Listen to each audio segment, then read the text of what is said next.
Après des générations de douleurs de l'histoire, Christophe le colon, menteur, barbare, canular, un petit-fils, c'est tout le monde qui l'appelle Grégoire. Hypocrite, rien de méritoire, pense que tout dans la vie lui est pour mouvoir.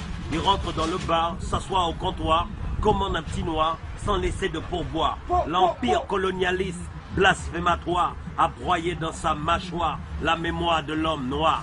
L'histoire de mon peuple est cachée au Vatican dans un tiroir. L'école, l'immédiat, censure, tout ce qui est exitoire. La vérité gêne comme une maladie inflammatoire.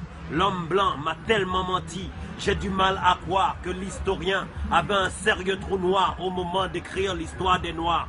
L'opinion publique a le droit de savoir, comme après le crash, je recherche la boîte noire. Les séquelles et les traumatismes ont creusé des trous noirs. Je vois ceux qui ont la même couleur de peau que moi sombrer dans la cistana, la frustration, la résignation. Puis certains de nos braves ont baissé les bras.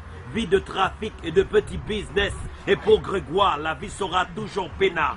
Convoitisé, pillé. L'Afrique est riche de façon notoire. Je suis venu au monde pauvre, pauvre, tellement pauvre, mais fier d'être noir. L'homme blanc a volé notre héritage, puis falsifié notre histoire. Installé des vallées au pouvoir, divisé pour mieux régner, monter les uns contre les autres, vendre des armes à l'Afrique noire. Regardez nos enfants devenir soldats, sans même lever le petit doigt. Ça se passe comme ça, partout il y a des noirs. Ils attisent des conflits et installent le désarroi. Sous l'œil observatoire, l'Icodème se lèche les babines comme le tamanoir. Dans le chaos, l'ONU secourt les blancs, laisse les noirs. Mais est-ce que la vie d'un blanc vaut plus que celle d'un noir?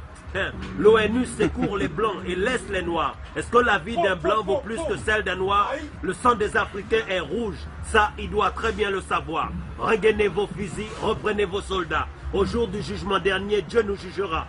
Boiteux, le juste milieu est borne. L'Occident meurt de l'obésité, l'Afrique meurt de malnutrition. Touché par la famine, Mamadou Kanté a vu son fils mourir de faim. L'intestin collé aux parois de l'estomac jusqu'à bloquer l'appareil respiratoire. Blessé, le baobab est balafré à jamais. Le concept chrétien qui consiste, si on te fout une gifle, tu dois attendre l'autre. Je trouve qu'elle est stupide et lâche. Au nom de la chrétienté, l'Église et l'État ont dépouillé les gens de leurs biens et de leur identité. Blessé, le baobab est balafré à jamais. Entre l'Afrique et l'Occident, il y a un écart. L'esclavage et la colonisation a creusé le retard, a franchi. L'exploitation a pris le relais de façon rédhibitoire.